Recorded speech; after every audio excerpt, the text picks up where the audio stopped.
아이고, 예. 얼마나 고생하십니까? 이렇게 또 탄핵이 되기 전에 뵙다가 탄핵이 되고 나서 뵈니까 그러니까 말이죠. 여러 가지 저희가 좀 업데이트해야 될 내용이 있을 것 맞습니다. 같습니다. 예, 이번에 탄핵 선고가 내렸는데 그 판결문은 제 생각에 정독해볼 만한 가치가 있었다고 생각합니다. 예. 저는 밑줄 치면서 읽었습니다. 예. 예. 그리고 그 안에 보면 처음에는 윤석열 대통령의 중대한 헌법 위반에 대한 내용들, 그리고 포고령 자체가 위헌적으로 작성되었다, 정치활동을 금지하는 등의 그런 내용이 있었고, 사법체계를 부정하고 무단으로 재판관들의 위치를 파악한다든지, 그렇죠. 뭐 이런 행위에 대한 지적도 있었던 것이고, 가장 인상적이었던 게 뭐냐면은 윤석열 당신이 뭐 이러이러한 이유 때문에 계엄을 했다고 하나, 맞아요. 이는 충분히 정치적 절차를 통해서 그렇죠. 해결했어야 되는 것이고 총선을 통해 해결했어야 되는데 군대를 동원했느냐. 예, 또 어떻게 보셨습니까? 지금 말씀하신 게 전체 윤곽의 구조더라고요. 그죠? 예. 그러니까 이번 계엄을 평가를 하면서 예. 지난 총선에서 잘했으면 이길 수 있었는데 졌지 않느냐. 예. 그걸 수용해야 될 텐데 예. 그걸 뭐 줄탄핵한다든지 뭐 자기를 괴롭힌다고 해가지고 군대를 동원한 것은 이건 비례관계에도 맞지 않다. 예. 또 헌법재판소가 국회의 무리한 그런 탄핵에 대해서는 다 방어망을 쳐가지고 예. 정의를 하고 있는데 왜 링 바깥으로 나갔느냐. 그거 아닙니까? 그죠? 그렇죠. 권투하다 총 들고 온 거죠, 갑자기. 그러니까 예. 그거는 심판이 제지하면 되는데 네. 거기서 뭐 링 바깥으로 뛰어나가지고 몽둥이 들고 나와가지고 때리다가 이렇게 된 건데 그렇죠. 저는 이번 이 결정문을 우리 헌정사가 이제 77년인데 마그나 카르타 같은 역할을 하지 않을까 하는 그런 생각이 들었습니다. 마그나 카르타. 예. 그러니까 권리를 명시한 대헌장이죠. 예. 예. 그게 대헌장 만들어진 게 1215년이거든요. 예. 딱 810년 전이라고. 예. 그래서 그 존 왕과 귀족들이 티각티각 막 싸우다가 약속한 문서가 대헌장 아닙니까? 그렇죠. 마그나 카르타. 그렇죠. 그게 60몇 개 조항이 있는데 거기서 귀족들에게 세금 매길 때는 귀족 회의의 합의를 봐야 된다. 그렇죠. 그게 이제 나중에 국회로 의회에 바뀌고, 의결되는 거죠. 그리고 자유민의 경우에는 함부로 구속할 수 없다. 적법 절차 거쳐야 된다. 이게 이제 법치주의로 가는 건데 약속이 어디 안 지켜졌다고요. 안 지켜질 때마다 귀족들이 이 문서를 가지고 나와가지고 왕한테 들이댔잖아요. 왜 당신 여기 이거 안 지켰느냐. 그래서 끈질기게 싸우다가 1688년 명예혁명을 통해서 평화적 정권 교체로 가는데 483년이 걸렸다고요. 그런데 우리는 77년 만에 이 정도로 했잖아요. 그죠? 그렇죠. 그런 감동이 있었습니다. 우리 조갑재 대표님이 이번 계엄 사태를 바라보는 시각은 상당히 특이할 것이, 실제 아직까지 취재 활동을 하는 언론인 중에서 79년, 80년에 마지막 계엄을 겪어보신 분이 흔치 않거든요. 그렇죠. 그런데 그게 45년 만에 반복됐다는 점에 대해서는 어떤 느낌이셨습니까, 솔직히? 그날 부산에 있는 지인이 예. 문자 메시지로 왔어요. 비상계엄이라고. 나는 이 가짜뉴스라고 생각했거든요. 딱 켜니까 나오더라고. 예. 그런데 조금 있으니까 뭐 국회에서 몰려와가지고 뭐 그때 국회 들어오다가 또 티격태격하고 했잖아요. 그죠? 그런 장면도 나오고 해가지고 뭐 간단하게 오늘 밤중에 해제해야 되겠다라고 생각한 것은 제가 부마 사태, 12.6, 12.12 사건, 5.18, 그 전에 있었던 5.17 계엄 확대, 이 6개월을 모두 취재한 유일한 기자거든요. 그렇죠. 취재하고 각 사건마다 책을 하나씩 썼어요. 그래서 제 느낌으로 봐가지고는 이거는 군인들이 말을 안 듣는다. 그렇죠. 특히나 광주 사태를 경험한 군인이 무슨 그래서 끝났다고 봤어요. 그래서 저는 그다음부터는 상당히 좀 재밌는 이 코미디를 보듯이 느긋하게 구경을 했습니다. 그러니까 이게 5.16, 그 다음에 1972년 10월 17일에 유신선포도 이거 사실 진일 쿠데타거든요. 그렇죠. 이분이 또 진일 쿠데타입니다, 성격이. 그렇죠. 이번에도 헌법을 정지시키고 새로운 헌법 만들려고 그리고 자기 권력을 더 강화하려고 한 거니까 진일 쿠데타는 실패하는 법이 없다고. 그렇죠. 그때 실패했잖아요. 근데 우리나라는 성공한 쿠데타도 처벌했잖아요. 12.12. 그런데 실패한 쿠데타를 어떻게 처벌하지 않을 수가 있습니까? 지금도 나는 그 생각만 하면 자꾸 웃음이 나오고 이게 사이코 드라마 같기도 하고 코미디 같기도 한데 근사한 이정표가 될 만한 결정문을 하나 만들어냈으니까 앞으로 저는 이 정치하는 사람들이나 모든 국민들이 이걸 읽고 국가의 권한은 어디까지고 거기에 대한 헌법적 제약이 어떻게 들어가고 있으며 우리 국민들의 기본권은 뭐냐 하는 것을 알 수 있는 교과서 하나를 만들어낸 점이 저는 성과라고 생각합니다. 우리 조갑재 대표님은 제가 아는 그 언론인 중에서 글에 대해서 굉장히 깐깐하신 분 중 한 분이십니다. 이번에 그 판결문을 보면은 글 자체의 논리 구조도 그런데 표현이나 이런 거는 어떻게 보셨습니까? 저 결론 부분 첫 문장이 네. 대한민국 민주공화국이다 이랬다 시작되더라고요. 네. 그리고 마지막에 국민 신임을 배반한 네. 피청구인 윤석열을 파면한다 했지 않습니까? 네, 네. 그 국민 신임 배반이란 말이 네. 물에 싹 박혔어요. 국민 신임을 배반했다. 그러니까 주권자가 국민임을 천명한 것이고 네. 책무를 부과한 거죠, 대통령에게. 국민의 신임을. 그런데 배반이란 말이 강하게 느껴지더라고요. 박근혜 대통령 탄핵문에도 국민 신임 배반이라는 용어가 쓰였어요. 그때 그 배반이라는 용어는 실감이 없었는데 이번에 이 배반은 군사적인 배반이라는 뜻이거든요. 그래서 이 사실은 반역이라는 뜻입니다. 대역이죠, 대역. 네. 그러면은 국민의힘은 뭐냐? 국민 신임 배반자를 지난 넉 달 동안 결사옹위했잖아요. 네, 그렇죠. 그러면 이거 국민 신임 배반당이 아닌가? 그래서 저는 뭐 논리적으로는 네. 이번에 귀책 사유가 있으니까 보궐선거 성격의 조기 선거에는 후보 안 내야 된다는 그런 주장을 하곤 했는데 뭐 현실은 더 빨리 지나가고 있으니까. 국민의힘이 이 계엄이 터지는 상황에서야 당황해서 그럴 수 있다고 하지만은 그 이후에 4달 동안에 보여준 모습이라고 하는 것은 보수 진영에 상당히 좀 멍해를 안긴 것 같은 느낌이거든요. 그러니까 잘 기억하시는 것처럼 이거는 계엄이 터진 순간부터 우리 조갑재 대표님은 좀 희극을 보는 것처럼 지켜보셨는데 그 말인즉슨 8대 0이 나올 것 같다. 그렇죠. 이건 명징하게 인용이 될 것이다라는 인식을 갖고 어떻게 하나 본 건데 반대로 이 국민의힘의 사람들은 어떻게 하든 자기 지지층을 선동해가지고 5대 3이다 4대 4다 해서 희망 고문을 했던 거거든요. 그런데 이게 저는 굉장히 무책임했다는 생각이 들거든요. 저는 뭐 직설적으로 이야기하면은 이번에 보수가 가짜 보수와 진짜 보수가 확 갈려졌습니다. 그죠? 국민의힘은 지금 가짜 보수를 대변하고 있어요. 첫째, 무법한 비상계엄을 옹호함으로써 법치를 부정하고 있고 부정선거 음모론을 그냥 안고 와가지고 같이 퍼뜨림으로써 사실을 부정하고 있잖아요. 그러면은 세계 어느 나라든지 보수적 가치의 3대 원칙이 법치, 사실, 그 다음에 자유 아니겠습니까? 자유죠. 그걸 다 무시했으니까 이건 완전히 껍데기만 남은 저는 가짜 보수라고 봅니다. 이게 과장으로서 말하는 게 아니고 그렇다면은 진짜 보수와 가짜 보수의 대결인데 저는 이준석 대표가 진짜 보수라고 믿고 싶어요.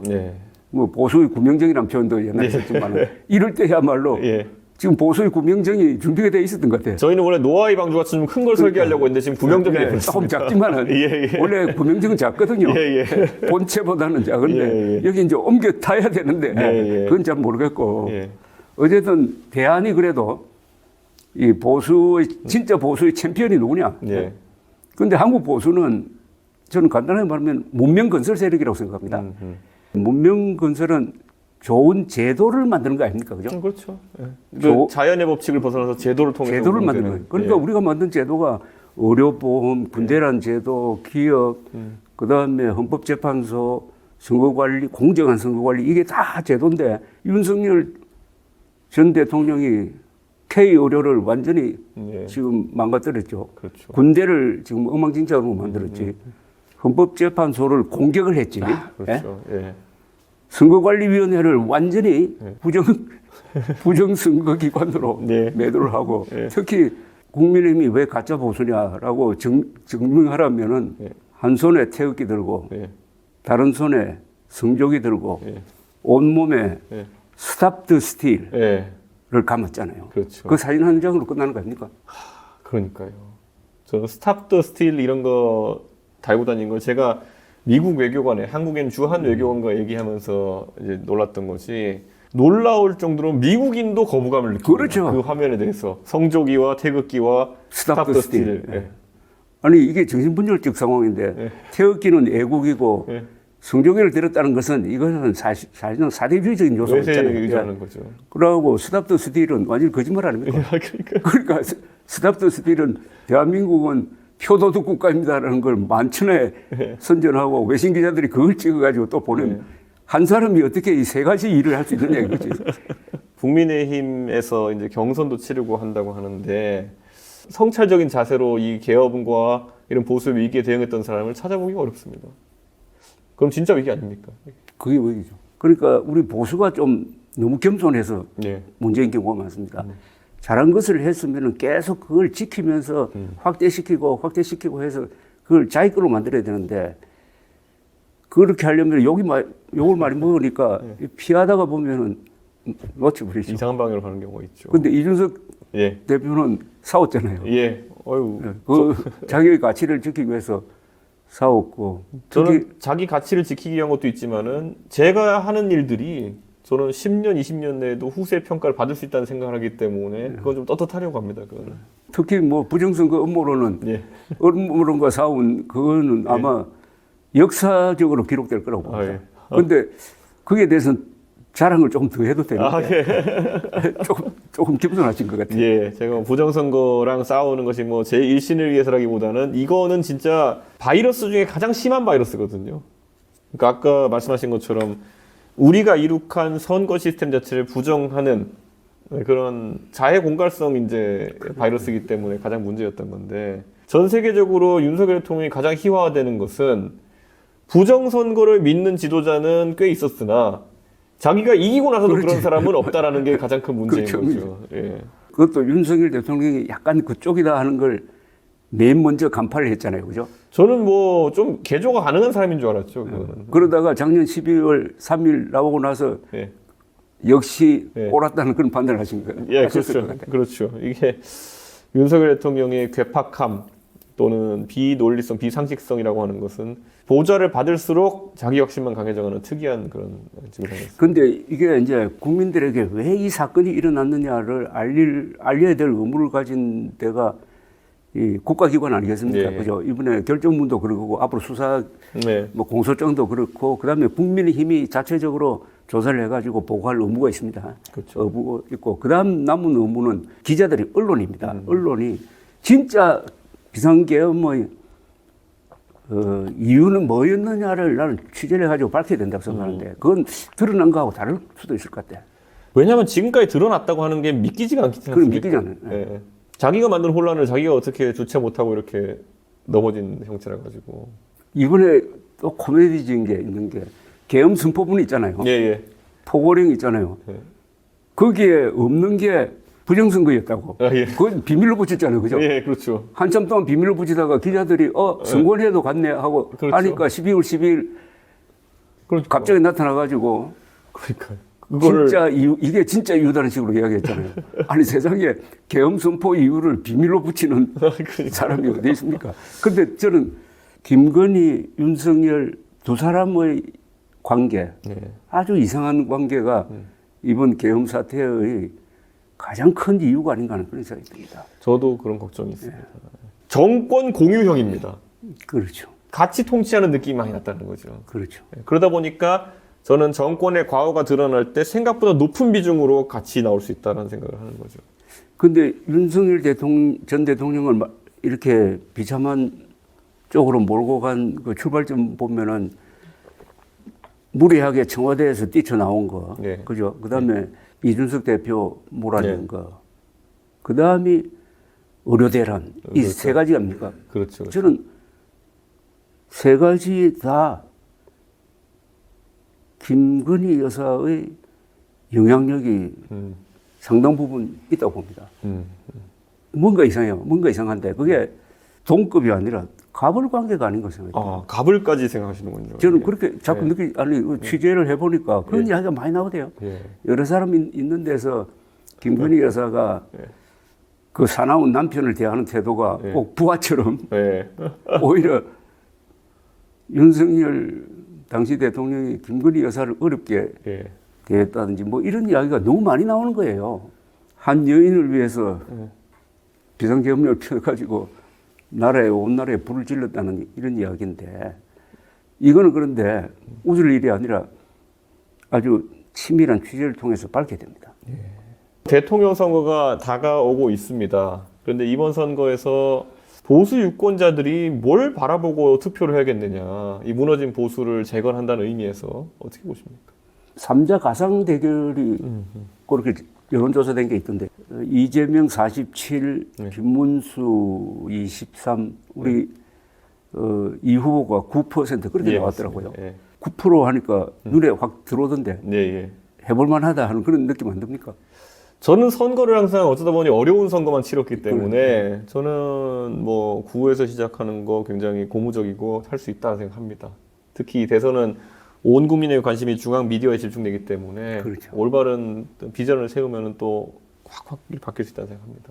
보수의 가치를 근데 토론하기 위해서는 좀 그 전 단계에서도 토론을 좀 많이 해야 될 것 같은데 국민의힘에 솔직히 제가 말씀드리면 아까 뭐 이념적으로 아니면 철학적으로 상당한 공부를 하신 최재형 의원님 정도나 이런 분들 말고는 보수에 대해서 제가 대화를 나눠본 적이 없는 것 같아요.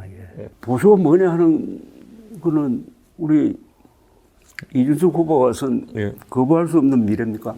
그 책에 다 나와 있는데 다 나와 있는데 난 상당히 고맙게 생각하는 게 보수라는 기치를 내리지 않고 거기에 뭐 다른 변명을 해가지고 중도 붙이지 않고 보수라는 기치를 계속 갖고 가는 게 상당히 고마워요. 보수가 뭐 요즘 면이 좀 상하긴 했는데 그래도 이 보수가 뭐 윤석열이라는 사람이 개인적인 일탈을 해가지고 망한 측면이 크지 보수의 이념 자체는 충분히 고쳤을 수 있고 다시 살아난다라고 제가 얘기하거든요. 나이 드신 분들은 제 입장에서는 보수주의와 크게 관계는 없는데 박정희주의를 보수주의로 이제 치환을 생각하는 경우가 굉장히 많으시더라고요. 그래서 저는 그런데 저는 이준석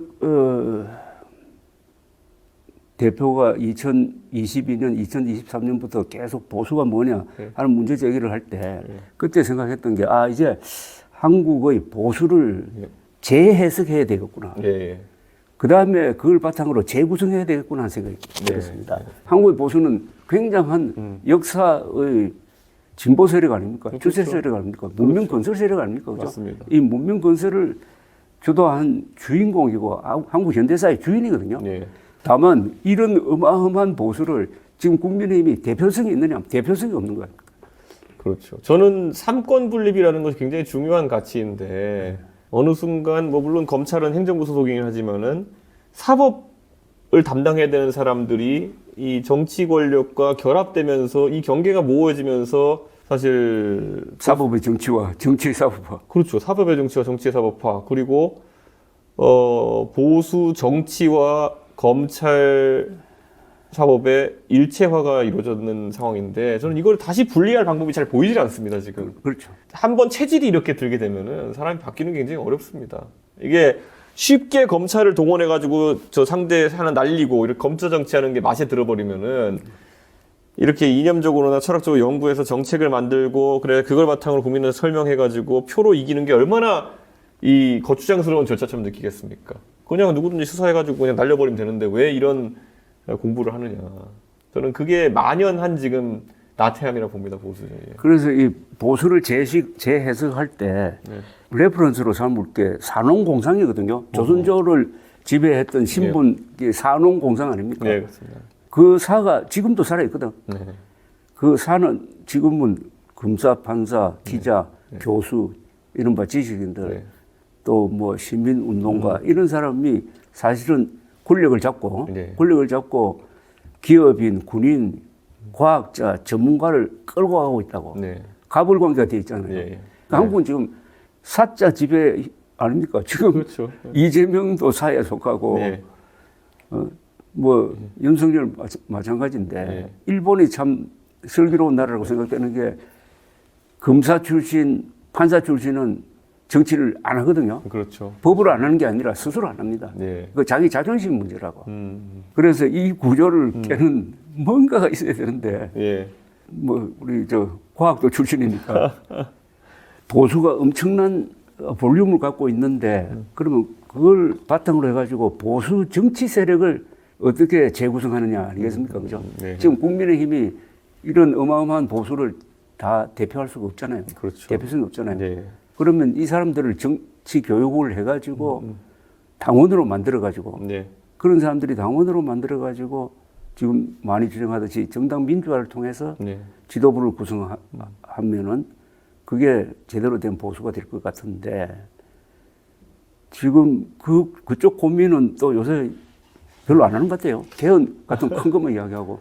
우리는 개헌이 한 번 될 때마다 6공화국 이렇게 5공화국 이름을 붙이지 않습니까? 그러다 보니까 이게 굉장히 거대한 이벤트처럼 되어버렸습니다. 그렇죠. 뭔가 나라가 망하고 다시 태어나는 같은 느낌 같이 한 시대를 접고 새로 하는 것처럼 되어버렸는데 미국은 같은 개헌이라는데 번역할 때 우리가 수정헌법이라는 얘기를 씁니다. 언제든지 헌법도 그렇죠. 바뀔 수 있는 가치다라는 인식을 갖고 있는 건데 우리는 지고지순의 가치로 지금 받아들이기 때문에 날 잡아서 하는, 아니면 해를 잡아서 하는 이런 상황이 된 겁니다. 그러니까 자꾸 뭐 선거에 일정을 맞춰야 되고 뭐 이런 얘기가 나오는 건데 저는 우리도 연성헌법화해서 어느 정도는 개헌이라는 것이 뭐 내용적으로 가볍다기보다는 절차적으로 좀 가벼워졌으면 좋겠다. 좋은 말씀이에요. 네, 그런 생각을 좀 하게 됩니다. 그러니까 개헌을 자주 하자 이거죠. 그렇죠. 필요할 때마다. 조갑 대표님, 저희 이제 개혁신당이 이제 실제 오프라인 선거운동 시작하고 이렇게 했는데 보수 진영 전반에 이제 접촉면을 늘리려면은 어떤 전략 전술을 한번 구사하는 게 좋을지 혹시 조언 주신다면? 저는 정면 승부를 해야 된다고 생각합니다. 정면 승부. 우리가 위대한 한국 보수의 챔피언이다. 네. 이재명 후보 대 자유진영 후보의 대결이라는 네. 기본 구도도 있지만은 이 보수 진영 안에서 누가 진짜냐 가짜냐. 그래서 아주 좀 시간도 짧으니까 네. 정면 승부를 해가지고 국민의힘과 윤석열 이 세력이 그동안에 한국의 보수 아니 대한민국의 명예를 얼마나 실추시켜가지고 도저히 회생불능 상태로 만들었느냐 하는 걸 가지고 훨씬 더 세게 좀 비판을 하고 또 예. 그쪽의 반격도 듣고 해가지고 예. 거기서 좋은 승부가 나오면은 서로가 좋을 것 같아요. 그래야 될 것 같습니다. 윤석열은 이제 좀 있으면 국민의힘에서도 청산의 대상이라고 인식을 할 것 같습니다. 저는 어딜 가나 우리 이준석 후보 홍보면 비슷하겠다. 우선 만나면 기분이 좋은 게 앞으로 50년은 정치 더 할 거 아닙니까? 아이고, 저는 50년 정치하면 저도 이제 90살입니다. 그때 되면 평균 수명이 100살 될 거라고. 아이고. 100살. 윤석열 대통령이 의료 대란을 일으키는 걸 보고 아니 한국을 최장수국으로 만든 사람이 의사들인데 예. 의사들에 대해서 어떻게 이렇게 예. 적대시할 수 있느냐. 저는 그때 탄핵되어야 한다고 생각했습니다. 예. 작년 의료 대란 하는 예. 거 보고 탄핵되어야 한다. 그래서 저는 개혁신당 네. 그다음에 이준석 후보가 그동안에 부정선거 음모론과 싸우고 의료 대란과 싸우고 네. 이번에 계엄 사태와 싸운 거는 그건 한국 보수의 챔피언이 될 만한 충분한 자격 요건을 다 거쳤다고 생각합니다. 아이고, 과찬이십니다. 굉장히 많은 조언과 그리고 현 사태에 대한 어떤 분석을 같이 해주셨는데요. 덕담 한마디 주신다면 어떻겠습니까? 이번 선거에서 네. 또 동탄의 기적이 네. 이루어질 수 있는 구조가 만들어진 것 같아요. 예. 아까 47대 23구 이렇게 네. 보니까 예. 국제 위기 속의 국가 생존 전략을 네. 찾기 위한 예. 노력 뭐 이런 화두로 정면 승부를 하면은 우리 국민들이 감동할 수 있을 것 같아요. 예. 일단 우리 국민들은 믿을 수 있다. 바른 말은 먹힌다. 하는 걸 믿고 한번 예. 해보시는 게 어떨지. 예. 이번에 훌륭한 승부를 한번 보여주시기 바랍니다. 제가 마음에 잘 새기고 또 진짜 성과를 내 가지고 오늘 주신 좋은 말씀에 보답할 수 있도록 하겠습니다. 우리 조 대표님 오늘 정말 감사합니다. 아니, 고맙습니다. 예. 자, 저리 보십시오. 예, 감사합니다.